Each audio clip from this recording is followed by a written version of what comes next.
This video was made possible by Skillshare. Learn new skills from more than 25,000 classes for free for 2 months at skl.sh/wendover7. To, from, or through China, more than 500 million passengers fly each year. By 2035, that number is expected to be 1.3 billion. It is one of the fastest growing aviation markets in the world, is home to what is believed to be the future busiest airport in the world, and is expected to soon surpass the US to become the single largest aviation market in the world. Last year, a new aircraft was delivered to a Chinese airline every 21 hours. That's $35 billion worth of aircraft purchased in a single year. All of this, however, represents a considerable problem for the world's largest aircraft manufacturer, Boeing. You see, the reason China is a problem for Boeing is also part of the reason why China is already such an enormous market for them. While the US is resoundingly Boeing's #1 customer, at least partially propped up by government defense contracts, China safely holds the #2 spot. Excluding North America, China, in fact, single-handedly earns Boeing more money than every continent in the world. Now, not only is China a fierce battleground between Boeing and Airbus, even if Boeing has a slight overall edge in market share, but the company now also faces a trifecta of issues potentially hindering its future dominance in this ultimately crucial aviation market. The first of these issues has to do with Boeing's brand new yet beleaguered airplane, the 737 MAX. Prior to the MAX's grounding, China was, by a wide margin, the largest operator of this airplane. Its airlines had a total of 97 MAXes, while US airlines, representing the second largest customer group, only had a total of 72. This is an aircraft particularly well suited to China's geography. With a number of smaller secondary or tertiary cities, China's airlines are increasingly focused on developing non-stop flights bypassing the major hubs of Beijing, Shanghai, and Guangzhou, or flights to lower demand cities outside of China. This is especially true given the huge number of smaller airlines operating in China who have established themselves by setting up hubs in some of the country's smaller cities, whose populations more recently started to transition into the country's middle and upper classes than those of the country's Tier 1 cities. Of course, flying to or from these smaller cities means lower demand for seats. However, the longer range, smaller capacity capability of the 737 MAX perfectly suits this mission. That allowed Chinese airlines to set up, in an economical manner, flights like Jinan to Singapore, Guangzhou to Lahore, Urumqi to Bangkok, or Hangzhou to Hotan, all 5 or 6 hour flights with minimal demand. The 737 MAX was an aircraft perfectly suited for China, and Boeing knew it. This suitability and focus was demonstrated by Boeing's decision to set up an aircraft completion center in Zhoushan, China. While aircraft would continue to be primarily assembled in Renton, Washington, they would be flown over to Zhoushan without the interiors completed. In Zhoushan, their seats, overhead bins, and basically the entire rest of their interiors would be installed by Chinese workers in this Chinese factory. Having a ground presence in China would appease the government, and by extension airlines, and the hope was that this would help convince them to buy Boeing jets considering that their purchase provided Chinese jobs. This was especially necessary considering that Airbus already had an even more extensive final assembly line in the country for its competing A320 jets. Given the MAX's suitability though, Chinese airlines bought an enormous number of these planes. In addition to the 97 already delivered, Chinese airlines had almost 500 of them on order, but then, of course, the MAX crashed, and then it crashed again. China's Civil Aviation Administration, eager to maintain the country's recent streak of aviation safety, quickly grounded the MAX after its second crash, making China the first country to do so. This was a rather shocking move, as historically, every country's aviation regulator more or less just followed the lead of the American FAA in these decisions. It was thought that, if the FAA said it was safe, and in this case, the FAA initially asserted their confidence in Boeing's 737 MAX and chose not to ground it immediately. Now, in the aftermath of this, the grounding of the MAX has presented Beijing with 3 gifts. First, especially in the case of the state-owned airlines and leasing companies, the Chinese have a much stronger negotiating position than before with Boeing as the company works to regain the momentum it had before.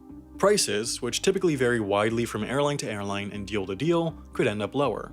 Secondly, China's 3 largest airlines, which are all state-owned, are asking Boeing for compensation for the grounding of their jets. By extension, this is essentially the Chinese government, the very one that holds the keys to the Chinese aviation market, asking Boeing for compensation, and if Boeing doesn't comply in what is possibly largely a symbolic move, the Chinese government could decide to reduce future Boeing orders, potentially in favor of Airbus. While Boeing is seemingly setting itself up to offer compensation to airlines affected by the MAX's grounding, whatever it gives to the Chinese airlines, however favorable the company is with them, they will have to match this precedent for their compensation with every other of the world's affected airlines. What could end up the most formidable MAX challenge, though, is that the Chinese aviation regulator has now established itself as a leader. It was them who made the first decision to ground the jet that started the domino effect of other national regulators grounding the MAX.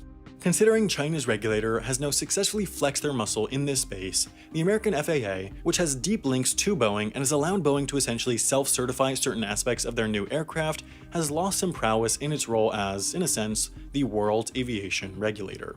Therefore, not only will China's regulator likely take a more independent route in recertifying the MAX once its issues are resolved, it will also possibly feel free to make its own independent decisions on the airworthiness of future aircraft. This is a precedent that should have Boeing concerned.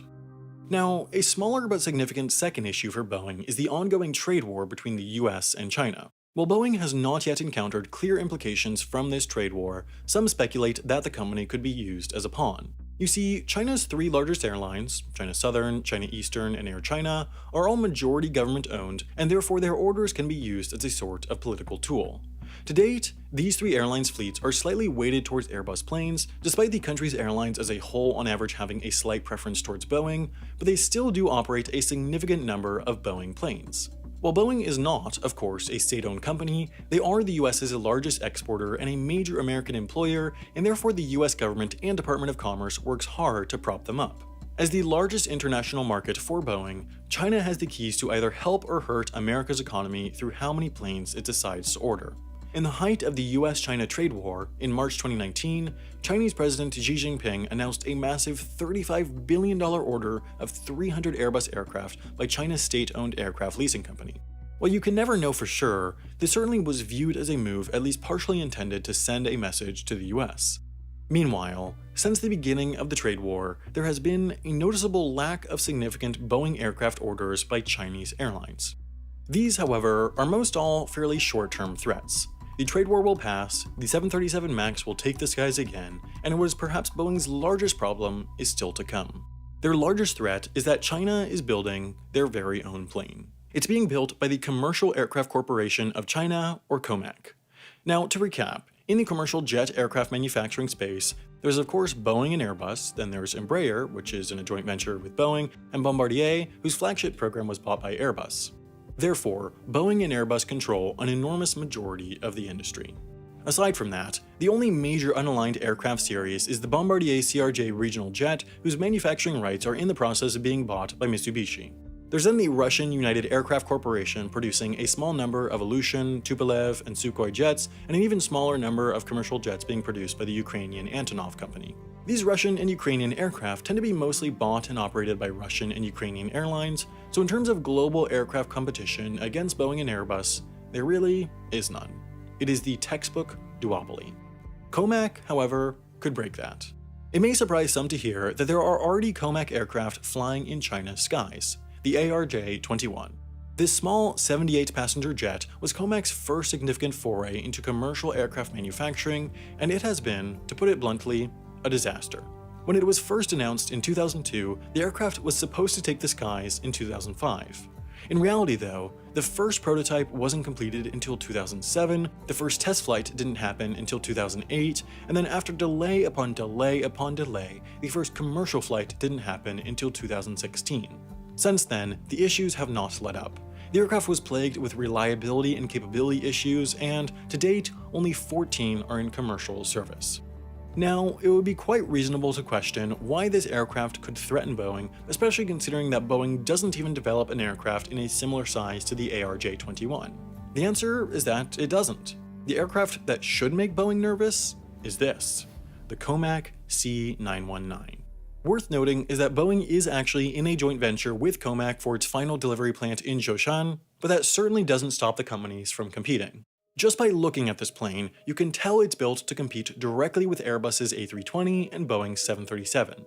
It's designed to carry pretty much the exact same number of passengers, and it even uses the same engines as the A320neo and 737 MAX, but let's be clear, the C919 is not the A320 or 737. It's a brand new aircraft by a brand new aircraft manufacturer, and it's abnormal for even Airbus or Boeing's new aircraft introductions to go smoothly. Designing aircraft is difficult. The C919 is still in its testing phase, so its true performance and reliability statistics are not yet verifiably known. However, in all honesty, the success of this plane has less to do with its actual capability than probably any other plane in the world. The success of this plane has to do with whether the Chinese government decides it will be successful. Of China's 8 largest airlines, just one, Hainan Airlines, is not government-owned. China's government holds the keys to hundreds or thousands of aircraft orders. Why would it order from anyone but itself? Unsurprisingly, quite a few of the C919's orders to date have come from Chinese state-owned airlines and aircraft leasing companies. Its only non-Chinese order came from GE's aircraft leasing division, possibly as a vote of confidence considering the C919 uses GE engines. The real test on whether the C919 is actually a good plane will come once it enters commercial service, its reliability and capability is exhibited to the world, and foreign airlines consider whether they want to order it.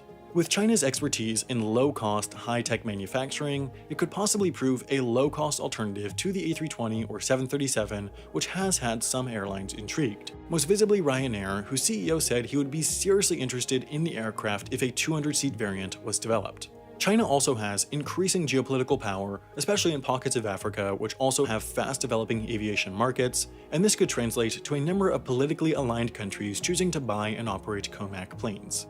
Overall, the real challenge to Boeing is the opportunity.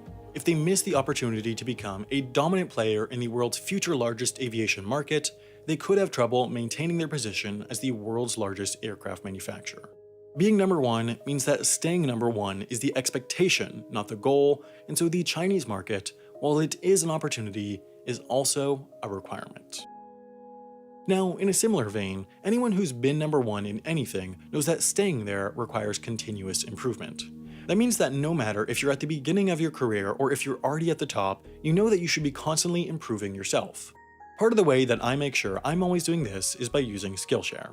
Their courses are a great way to quickly and simply learn new skills. For example, for anyone that has to do presentations, whether it be at school or work, I'd highly recommend the Skillshare original called Presentation Essentials: How to Share Ideas That Inspire Action. Presentation seems like a simple thing, but there are actually so many nuances to it that can really make the difference between an ineffective and effective presentation. This is just one of the more than 25,000 classes you can take with Skillshare, all of which you can access for free for 2 months by signing up at skl.sh/Wendover7, and then after that, their annual pricing works out to less than $10 a month.